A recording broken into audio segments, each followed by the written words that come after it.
Olá, queridos amigos, queridas amigas, que o Senhor vos abençoe e que o Senhor Deus vos guarde e que todos tenham um feliz dia. Vamos estudar a lição e hoje, domingo 29 de outubro, a lição 5, ela tem como título Nossas Desculpas, Medo.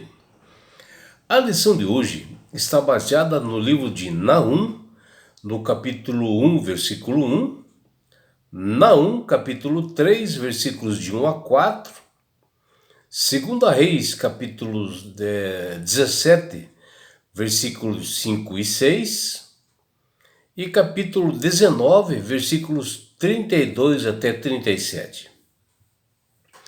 O que nós vemos aqui é que esses versos nos revelam sobre a cidade, né, de Nínive, onde o profeta Jonas foi convidado para pregar o evangelho e proclamar a verdade para eles. E aqui nós vemos que o relacionamento entre a Síria, né, onde ficava Nínive, e Israel, ela nunca foram assim amistosamente boas, né? Sempre tiveram, a Síria sempre teve rusgas, né, com Israel. E que isto, né, impactou muito, né, na decisão do profeta Jonas de ele não querer pregar para os ninivitas e querer fugir das responsabilidades. O que nós, ao olharmos assim, principalmente aqui em Naum, versículos 3 até de 1 a 4, é que uma das cidades do mundo antigo, assim, maiores que existiam na época, nos dias, né, onde existia, né, o povo de Israel, onde o povo de Israel era dividido, bem fragilizado, uma das cidades maiores era justamente Nínive, sem dúvida nenhuma. E ela pertencia ao Império Assírio e ela era muito poderosa de todas as formas, né? De armamento bélico, de uma cidade bem estruturada, né? E no tempo da época de Jonas, né? A Nínive ela era uma cidade assim, muito próspera, né? Mas porém ela era uma cidade que ela é considerada assim como o centro do crime e da violência e da impiedade, né? Parece-me que os governantes lá de Nínive, do Império Assírio, que pertencia a Nínive, parece que eles tinham prazer em exterminar todo e qualquer inimigo com bastante, né, crueldade, com atitudes assim sanguinárias, né? Parece que eles sentiam prazer em fazer isso. E o pior é que os assírios, eles sempre foram inimigos, né, do povo de Israel. E foi nesse panorama, né, que Deus convida o profeta Jonas para ele pregar justamente para os ninivitas, para que ele pudesse levar as pessoas ao arrependimento, né, que eles deixassem essa vida de criminalidade e violência. Meus amigos, né, que missão realmente difícil, né, desse profeta Jonas, né? A Bíblia diz que aquela cidade ela havia se caracterizado como a cidade ensanguentada e toda cheia de mentiras, né, e de rapina, que fala lá em Naum, capítulo 3, do versículos 1 até 4. Quando Deus determinou que o profeta Jonas, né, fosse pregar nessa cidade de Nínive, ela ocupava-se um lugar muito importante no Império Assírio. Tanto que essa cidade progrediu que algumas décadas depois ali de Jonas ter visitado aquela cidade, o rei Senaqueribe, ele estabeleceu Nínive como a capital do Império Assírio. E ela ficava assim na margem esquerda, né, do rio Tigre, na antiga Mesopotâmia, e que hoje é o Iraque, próximo, né, da atual cidade de hoje de Mossul, no norte do Iraque. E na época do profeta Jonas, né, Nínive já era uma cidade bastante grande, bem estruturada, uma capital assim, da província com o mesmo nome. E a cidade representava a Síria em todas as atividades, né? E o império dominante na região apresentava a maior ameaça para as demais nações, principalmente militar, era uma ameaça para aquelas outros povos, né? E principalmente para a segurança da nação do povo de Israel. E o Império Assírio, ele é conhecido ainda hoje, né, por sua crueldade, sendo considerado por muitos historiadores o pior de todos os impérios antigos, quanto o assunto é o tratamento para os seus inimigos. Seus reis, eles se gabavam assim publicamente da crueldade que eles exerciam. E eles deixavam até registrados assim os métodos, né, de torturas, né, escrito em livros, que eles usavam as suas práticas de extermínio assim, dos inimigos, que eles venciam das formas assim, mais cruéis e dolorosas imagináveis. E até hoje arqueólogos têm encontrado evidências abundantes da maldade, da crueldade da Síria. E no tempo de sua prosperidade temporal, a Nínive era também um centro de crimes absurdos de todo tipo de maldade.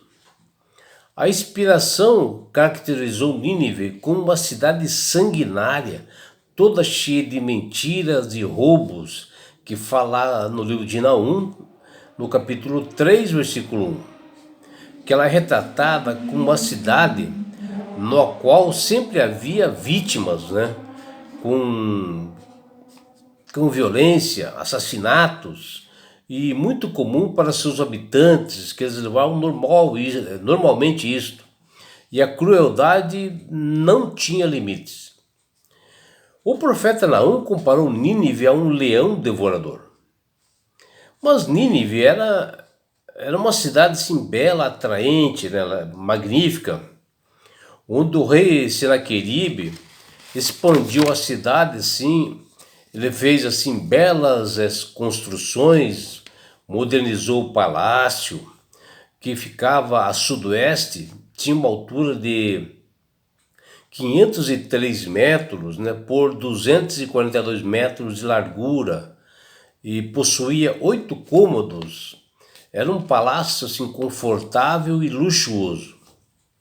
E esse rei fez 18 canais para trazer água para aquela cidade, em uma distância assim, de 65 quilômetros. O tamanho do palácio poderia se ver de longe, né, com os canais de irrigação, uma obra assim, assustadora para a época. Mas a maldade imperava entre os assírios, por serem assim raivosos, vingativos e implacáveis. E o rei da Síria, Senaqueribe, era uma das piores pessoas, porque ele se vangloriava de sua crueldade com os inimigos, que ele enchia assim nas ruas assim de cadáveres, né, e até os habitantes que ele executava assim por algum crime que eles cometiam, como jovens e velhos, e que não obedeciam às suas leis. Agora pense, né? Foi justamente nessa cidade, com esses procedimentos cruéis, chamado Nínive, que Deus ordena ao profeta Jonas a pregar e diz: Jonas, filho de Amitai, dispõe-te, vai à grande cidade de Nínive e clama contra ela, porque a sua malícia subiu até a mim. Está lá em Jonas capítulo 1, versículos 1 e 2. E aqui Deus, como um juiz universal, que garante a ordem moral no mundo, pede que seu profeta pregue as boas novas para levá-las ao arrependimento aqueles habitantes de Nínive, né? Porque essa nação havia ultrapassado os limites de sua prática de maldade. Os ninivitas na época, as pessoas de outras nações jamais gostariam de encontrá-los assim de medo, sabe? Vejam a situação. E agora, imagine um profeta como Jonas andando entre as massas populares daquela cidade cruel, e ele, ao receber a ordem de Deus, deveria ter ficado trêmulo, assustado, assombrado, com tanta responsabilidade. E o medo de morrer deve ter tomado conta, né, desse profeta. E muitas pessoas hoje, né, ao lerem a história de Jonas, sempre olham essa história com um sentimento de reprovação contra esse profeta, por ele ter deixado, né, o medo, né, tomar conta de sua vida e não cumprir com os deveres divinos e fugir em um grande navio para Tarsis. Porém, nós avaliamos, né, essa parte do profeta, mas quando nos vem dificuldades, né, para nós pregarmos o evangelho, né, nós fazemos o mesmo que Jonas fez. Fugimos muitas vezes das responsabilidades que Deus dá para nós, onde ele diz: ide a todas as nações, pregar o evangelho. Que nós devemos pregar o evangelho a todas as nações, que nós temos que confiar nele, que nós temos que ter fé naquele Senhor que nós servimos. E é assim que nós devemos proceder, né? E de forma nenhuma podemos criticar o profeta Jonas, porque muitas das vezes nós fazemos o mesmo, né? Ficamos em casa, sossegado. Às vezes é para nós irmos pregar numa favela próxima, nós não vamos com medo. É para pregar lá no centro, onde tem muita violência, não vamos. E é assim que nós devemos a cada dia buscar uma consagração, uma comunhão com Deus, né, fazer um culto racional, para que essa fé que nós temos, ela aumente, e que quando nós somos chamados para pregar o evangelho, e que nós estejamos preparados, seguros e confiando sempre no Senhor. E é por isso, meu amigo, minha amiga, que Deus tem falado com todas as pessoas através do Espírito Santo, para que aceitem a Jesus como Salvador e Senhor. Porque quando você aceita a Jesus como Salvador e Senhor, lhe vem sabedoria, porque o Espírito Santo começa a trabalhar na sua mente e você começa a manusear melhor as Sagradas Escrituras, né? E acima de tudo, começa a nos dar segurança, mais confiança e mais fé no Senhor.